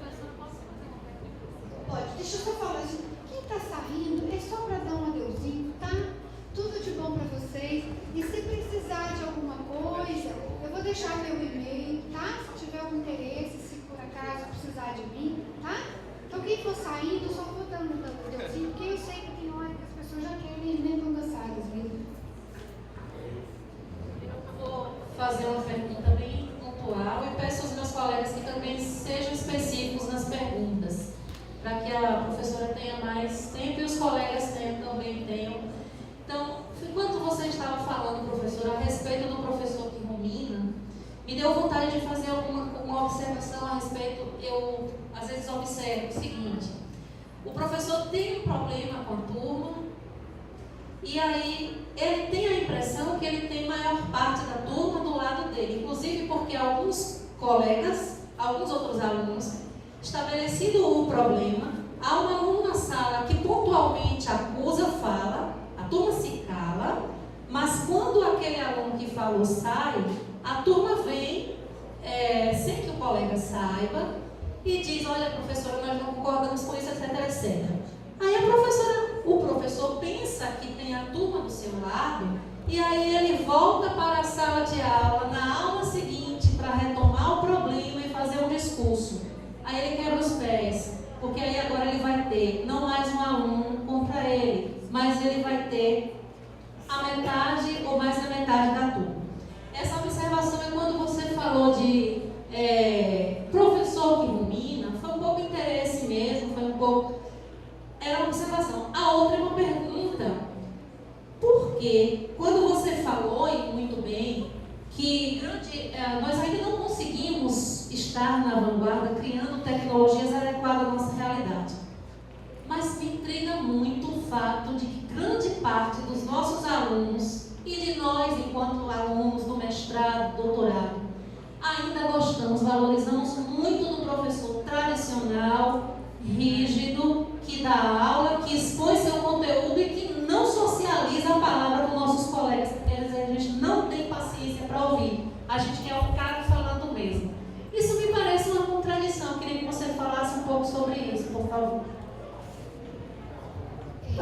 Deixa eu tentar, né? Porque esse horário realmente eu demoro o ecrã funcionar. Um pouco mais de limitação de rapidez de raciocínio. Deixa eu tentar falar algumas coisas que me foi borbulhando. Uma coisa, eu acho que a gente tem um discurso de competência. Vou falar primeiro, depois eu falo para você, tá, querida? Eu não esqueço não, só porque está na ordem aqui. A gente tem um domínio, assim, muita gente fala em competência e, por exemplo, até o governo agora tem uma política forte de desenvolvimento de competências, certo? Só que você vai, eu tenho uma ex-mestranda, né, ela já defendeu, a Carol, inclusive é uma das autoras desse artigo comigo, e a gente fez uma pesquisa nas instituições de nível federal, poucas conseguiram participar, sobre o estágio de desenvolvimento das competências conforme a legislação. E a gente descobriu que efetivamente, quer dizer, nós criamos clusters de quem estava mais avançado nessa discussão, de quem estava menos, mas eu não vou detalhar essa pesquisa aqui. O mais interessante é o seguinte, que a gente fala mais do que efetivamente a gente domina a competência. Por que eu estou falando isso para você? Estou falando pelo seguinte, eu não acho, e acho que é impossível, se você pensar uma forma de gestão administrativa, que a pessoa que faz a gestão domine tudo, certo? É impossível. Impossível, porque ela não vai dominar. Porque o avanço do conhecimento ele é mais rápido. Tá? Você vê, troca a maquinaria, você não dá mais conta. Então, o que ele precisa saber? O que ele tem que ter, o que ele precisa saber, é quais são as competências necessárias para lidar com essas novas tecnologias. Então, você vai preparar eles diretamente. Vamos dizer assim, o que é fundamental? Como eu estava dizendo das habilidades. Se você sabe que hoje em dia há uma mudança contínua em tecnologias, ele tem que ter uma forte capacidade desenvolvida cognitiva.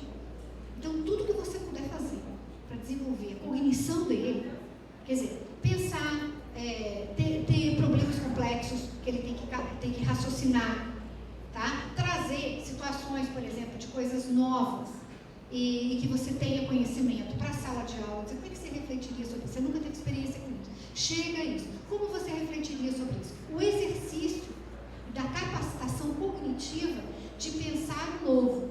Com isso, você consegue preparar. Ele domina o conteúdo, não domina a máquina, mas ele domina o processo. É por isso que eu estava falando de processo.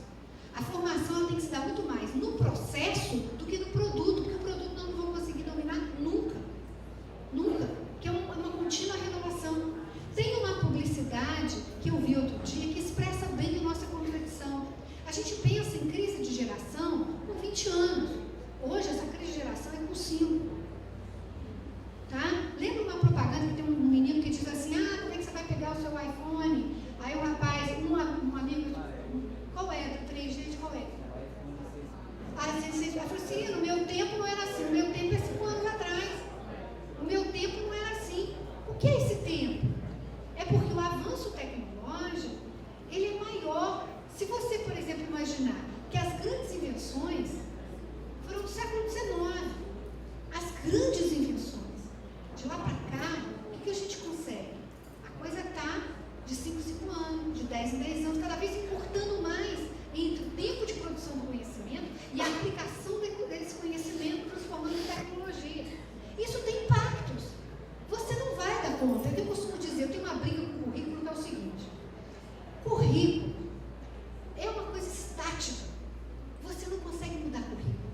Você consegue mudar a maneira de executar o currículo. Isso é do seu domínio. Mas se você pensar em estrutura de mudança curricular, na universidade é 2 anos, 3, 4, 5, até lá você já mudou de novo sua opinião sobre aquele currículo. Então não perde tempo com isso. Você cria um currículo que possa ser o mais flexível possível e você tem que mudar o processo, a forma de executar. Então, eu estou dizendo, se você tem claro quais são as habilidades requeridas, tá? Qual é o tipo de conhecimento básico? Que o curso especializado, ele vem depois. Ele pode fazer um curso específico ou só uma maquinaria, mas se ele tem a base do conhecimento e o domínio, o exercício do processo cognitivo de lidar com inovações tecnológicas, você está preparando ele, sim, não para o conteúdo, mas para ele enfrentar uma situação como essa e aprender. Certo? Então, eu acho que o que acontece é que a gente não domina isso. A gente não se preocupa em, por exemplo, fazer um planejamento institucional dizendo assim, que competências que eu quero que esse aluno tenha ao final do meu curso. O conteúdo é um deles. Não pode ser o central. Ele é um deles. O que eu espero que ele faça com esse conhecimento? Eu espero que ele use esse conhecimento para refletir sobre novas aplicações. Que ele consiga imaginar, lembra que eu falei do pensamento divergente? Contra-exemplos dessa aplicação, onde ela não se aplicaria. Isso está em filosofia da ciência desde agora, não. Uma coisa chamada contrafactuais. Isso existe na filosofia da ciência. Isso existe o quê? Não é agora, não estou inventando nada. A gente recupera o conhecimento para tentar ajudar a raciocinar sobre uma lógica que hoje ela é mais requerida. A teoria ideia de refutação não é refutar a teoria, tá? A grande contribuição é de que pensar em hipóteses que sejam mais difíceis, mais fáceis de serem refutadas, porque aí você demarca o conhecimento. Muitas vezes você não sabe onde aplica, mas se você souber onde não se aplica, você já está avançando em muito. Então, se você treina um pensamento divergente com o aluno, onde isso não se aplicaria, onde isso jamais conseguiria, ele vai ampliando o repertório, porque ele vai lançar mão de quê? Da realidade imediata dele, que faz parte da geração dele. Ele não vai lançar mão do seu repertório, mas do repertório dele, para raciocinar sobre o que você está trazendo para ele. Então, ou a gente muda a estratégia de lidar com isso, ou a gente não vai avançar. Porque a gente vive numa sociedade de conhecimento, mas não raciocina como uma sociedade de conhecimento. Essa é a verdade. E acredito que a sociedade do conhecimento está baseada em conteúdo. Ela não está baseada em conteúdo. Ela está baseada em processo de aquisição de conteúdo e aplicação de conteúdo. É outra coisa completamente diferente. Entende o que eu estou querendo dizer? Tá? Agora, deixa eu ver o outro lado da questão. Deixa eu lembrar. Professor tradicional. Por que as pessoas pegam professor tradicional? Porque é mais fácil. Se você observar bem, a forma do raciocínio, veja bem, a gente estava até conversando sobre isso. Todo processo de mudança, e é uma figurinha comum, ele gera resistência. Mas eu vou dizer que é mais do que resistência. Nós temos tendência, por que a gente estereotipa as pessoas? Por que é mais fácil dizer assim, o baiano é preguiçoso, o paulista é trabalhador, é uma questão de economia psíquica. Tá? Se você for levar em conta todos os contra-exemplos, você não consegue formar uma teoria geral. Então, nós somos preparados cognitivamente para raciocínios mais simplificados e holísticos, por uma questão de economia psíquica. Tá? Ou seja, nós aproveitamos muito pouco do nosso cérebro. Lamentavelmente, isso faz com que a gente aproveite, a gente tenta simplificar. Tá? Então, todo esforço de pensamento divergente é ampliar a possibilidade de conexões que nós podemos fazer. Então, por exemplo, uma mudança da sala de aula nas cadeiras, o que o aluno faz? Ele senta e vai para onde? Tem gente que só senta no final da sala, tem gente que só senta no princípio. Aí você faz uma revolução, muda todo mundo de lugar. Você vai ver como é que alguma coisa vai acontecer. Quem falava, fala menos, quem não falava, passa a falar. Por quê? Você mudou o padrão, a estrutura. Aí perdeu o quê? A base. Porque todo pensamento rotineiro, habitual, ele leva ao quê? A uma economia psíquica. Aí, então, a economia psíquica, ela tem vantagem, que ela facilita o pensamento heurístico, mas ela tem desvantagem. Qual é a desvantagem? Não tem esforço nenhum. Não tem esforço nenhum. Se eu não tenho esforço nenhum, eu vou pelo mais simples. Então, o que acontece? Nós não temos um modelo do professor que não é tradicional bom. Na ausência de modelos que não são bons, eu vou recorrer a quem? Ao modelo que eu conheço. Certo? É esse o grande problema. Quando nós tivermos, e nesse artigo a gente defende o ponto de vista, quando nós estimularmos modelos melhores de professores que tenham a capacidade de inovar e ousar as estratégias na sala de aula, com conteúdo, eu não estou falando de esvaziar o conteúdo, não. Eu estou falando em criar formas alternativas de transmitir um domínio de conhecimento. Para isso, ele precisa dominar muito para saber como usar a aplicação prática daquilo. Então, obviamente, esses modelos vão se comparar. E pode ter certeza que o segundo vai vencer. O que eu acho que nós estamos vivendo é um momento que os modelos que estão aí são tão ruins que é preferível pegar o modelo que eu já conheço e que funcionou anteriormente. Não sabe aquele negócio? Se funciona até agora, por que eu vou querer mudar? Eu fico com isso. Entende? Essa é a minha opinião. Pode ser que eu esteja absolutamente equivocada. E acho também, eu me lembro uma vez, quando eu estava fazendo mestrado, que um professor meu da Gama Filho, inclusive ele até já morreu, mas era uma pessoa muito bem-humorada, tinha formação em teatro, ele conseguia transferir as competências dele de um domínio para outro, e ele estudava muito casamento. E ele já dizia, esse lá atrás, agora eu já acho mais ainda conservador, mas dizia assim, como os jovens, na época,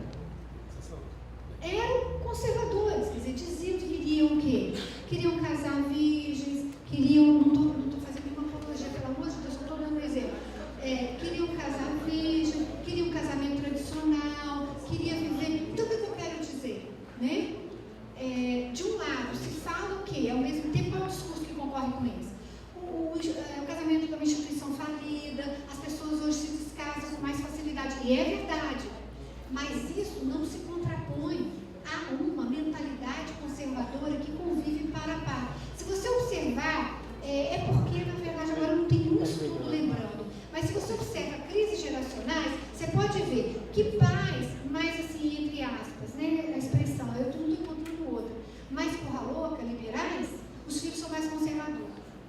É muito comum. Então, é como se o contraponto, ele sempre precisasse existir, porque é sempre uma disputa de poder, uma disputa, eu não quero ser igual, eu quero ser igual, eu não quero ser igual. Então, o modelo é um contra-exemplo, então eu quero ser diferente. Para ser diferente, se eles são liberais, eu quero ser mais conservador. Entendeu? Não é assim intencionalmente, eu não acho que é consciente. Isso não passa pelo nível consciente. Mas é importante a gente observar. Não é incomum você encontrar isso. Se você observar a geração, por exemplo, a geração hippie, se puder fazer um estudo, os filhos da geração hippie, vão ver como muitos são conservadores. Certo? Então, assim, eu acho que é uma contradição social. Ou porque nós não temos modelos fortes que concorrem e que possam oferecer possibilidades alternativas de escolha, então a gente escolhe pelo mais fácil, pelo habitual, pelo que a gente já conhece, que funcionou com os pais, vai funcionar conosco. Tá? Então essa é uma alternativa. Ou um confronto geracional, que esse confronto geracional que faz muitas vezes ter um modelo. Quem tem filho aqui, gente, observa muito bem a criança, você é um deus, uma rainha, um rei para a criança até uma certa idade. Depois ela faz questão de não querer você perto. Né? Me deixa ali, não me para na escola não quer esse negócio, descer do carro, ali ver, meus amigos, já não quer. Por que não quer? Porque é um momento que está tentando adquirir uma autonomia. E essa autonomia, ela tem um preço, que é o distanciamento e a não confusão com os progenitores. Então tem filho que às vezes não gosta, não fala que eu sou parecido com meu pai, que eu não gosto. Né? Com a minha mãe, eu sou parecido comigo mesmo. Entendeu? Não é, né? Obviamente não é. Pode ser parecido com o seu mesmo. Também. Mas eu estou só dando um exemplo como há uma tendência nossa de buscar o que é mais fácil, o que é habitual e que tem uma explicação cognitiva, tá? E ao mesmo tempo por uma ausência de modelos fortes. Então, por isso. Ou também a ideia, que aí há um preconceito, viu? Que é o preconceito seguinte: se o professor usar metodologias mais flexíveis, é porque ele está substituindo o conteúdo. Isso se costuma dizer. O professor que sustenta a apresentação dele toda em PowerPoint, aqui não tem o que dizer sem o PowerPoint. E tem professor que, se não tiver o PowerPoint, não sabe falar nada. Exato. Tá? Por quê? Porque só sustenta o discurso numa ferramenta. Então a ferramenta é importante, mas ela não substitui. Ela é um recurso que tem que ser bem usado. Só para dar um exemplo, tá? Falei demais, chega. É sempre uma expectativa, porque a composição dos grupos, daí a importância de conhecer grupos. Às vezes a pessoa individualmente é uma, quando ela está no conjunto, ela manifesta-se de forma diferente, porque é um fenômeno que emerge. O grupo emerge dentro do contexto da interação. Então, o que eu te aconselho, tá? É que, esse conselho vale alguma coisa, não vale nada, mas assim, o que eu te sugiro? Esse contrato que eu estava falando inicialmente, você estabeleceu um contrato com regras e normas, vão dizer, você é muito rígido, não, mas vamos conversar, cada um dos pontos, tal. E aí, eu acho que você propõe uma avaliação, daí um tempo, que não precisa demorar a aula toda, sabe assim? Daqui a um mês, vamos avaliar, que aí você tem tempo de mudar. Como é que está isso para as pessoas? Claro que você vai ter que negociar com a turma, porque você não pode atender a todos os interesses. Se fosse assim, era fácil fazer gestão. Qual é um dos grandes problemas? Eu falo da universidade, que é a minha experiência maior. Eu tenho quase 30 anos de universidade. Então, digo com toda sinceridade, não tem como assumir cargo de gestão ou função de gestão sem desagradar alguns. Porque você só faz gestão se você assumir posicionamentos. E você tem que assumir o posicionamento conforme a sua formação, conforme os seus objetivos, os vínculos institucionais que você cria, o compromisso institucional que você cria e, obviamente, buscando alianças. Mas você não vai agradar todo mundo. E o professor que agrada todo mundo, que é unânime, desconfie. Desconfie. Por quê? Porque as diferenças são muito grandes entre as pessoas. E ele não pode agradar todo mundo, ele pode agradar a maioria. É um professor que tem peso, que tem credibilidade.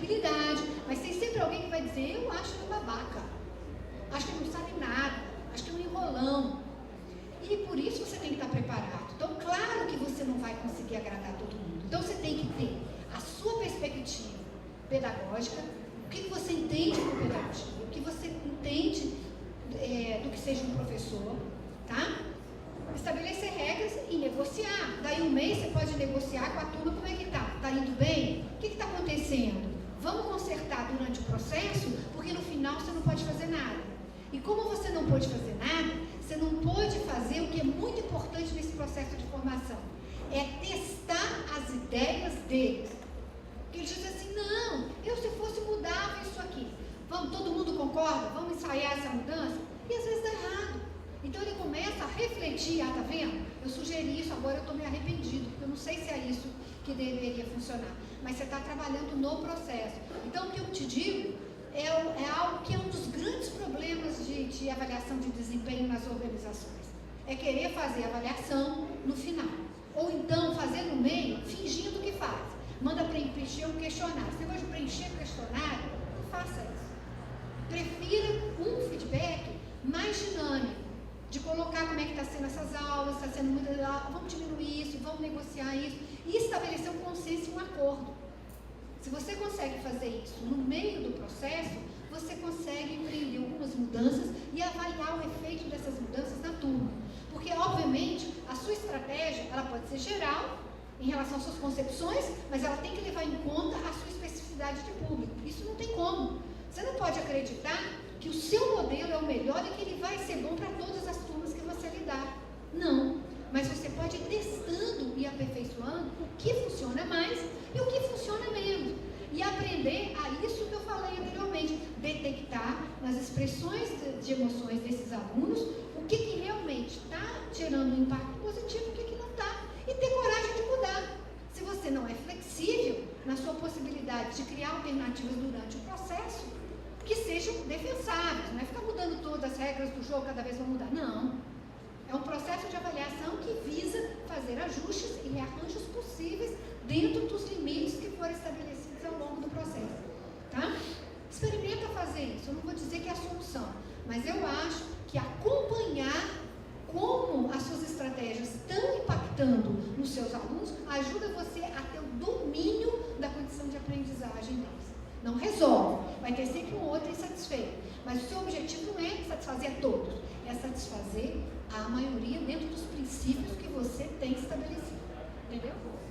Depois eu ia passar de aula observar e eu filmava todo mundo, cada aula, aí depois eu mostrava na sala de aula e deixava eles fazerem as críticas, aí eles se achavam péssimos também. Eu falei, então vamos começar agora, porque no momento que a gente se acha péssimo, a gente começa a desconstruir a ideia do bom professor, né? Então assim, uma questão eu acho que puxa saquismo, mas no sentido de elogiar mesmo, que foi assim para mim fundamental começar o semestre. Eu estava muito desanimado e vou sair daqui muito animado para começar 2015. Eu falei com o Magno e com o Luiz semana passada, não imaginei começar um semestre tão desanimado como esse e eu estou de fato energizado. Eu quero agradecer e minhas ideias de fato desse rompimento binário, eu vi que está no caminho não certo, mas está no caminho de se construir mesmo. Obrigado por essa noite.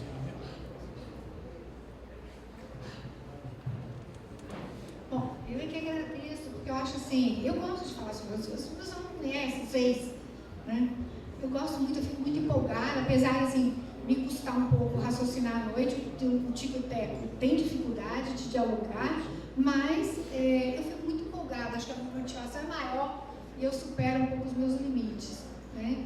Mas eu fico muito feliz de poder ter dado alguma contribuição, eu fiquei muito preocupada, porque público heterogêneo é muito difícil, muito difícil lidar com o público heterogêneo. Mas os problemas, as expectativas em relação ao relacionamento na sala de aula são comuns. Não, isso sim, claro, como eu sei, exatamente, tem vários desafios, né? Mas é isso, espero não ter cansado muito vocês, tá? E espero...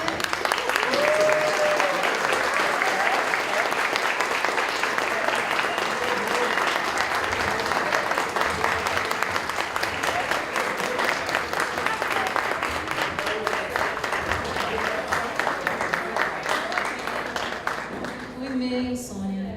Olha, vocês vão passar, porque sggondim@gmail.com.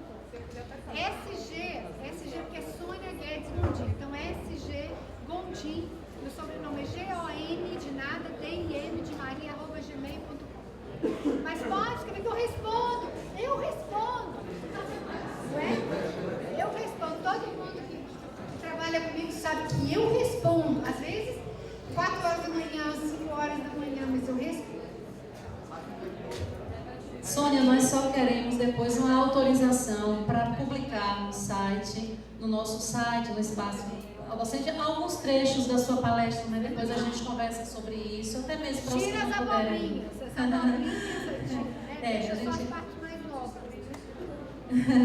E nós agradecemos mais uma vez, eu já meio que sem palavras mesmo, porque a gente vai ficando redundante.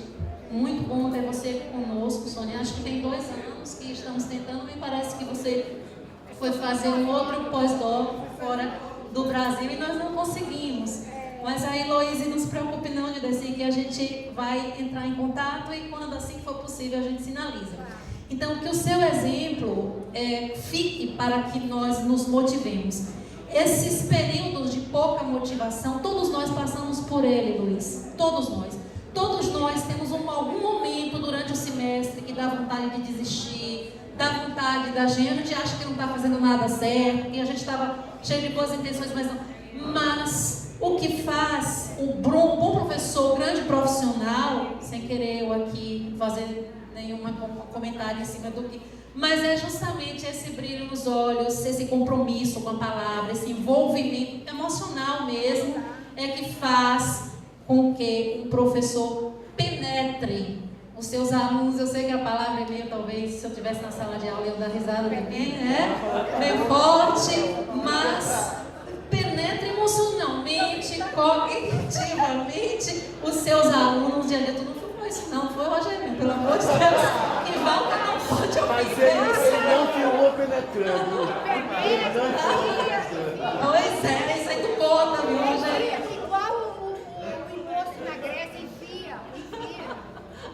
Sônia, então você está me ajudando, né? Então é isso que faz. Tem lá o imposto da Grécia que enfia. Vocês não viram, não? Tem um imposto chamado enfia. A Grécia tem um imposto chamado enfia. Pois é. Então, ao exemplo do imposto na Grécia, vamos ser esse professor, deixa eu amenizar o termo, que realmente impregne, perpasse o nosso aluno de um pouco de esperança, gente, de um pouco, porque senão, afinal de contas, a gente vai entrar nesse gosto de papel que a gente às vezes encontra em determinados fazeres no nosso dia a dia. Então, mais do que oferecer, Sônia, cognitivamente e pragmaticamente, você nos deixou um lembrete do que é realmente ter esse brilho como professor. Muito obrigada, esperamos que você possa estar conosco outras vezes. Eu queria só deixar mais fazer um pequeno esclarecimento. Eu vou mandar por e-mail, porque depois de amanhã nós vamos ter um treinamento.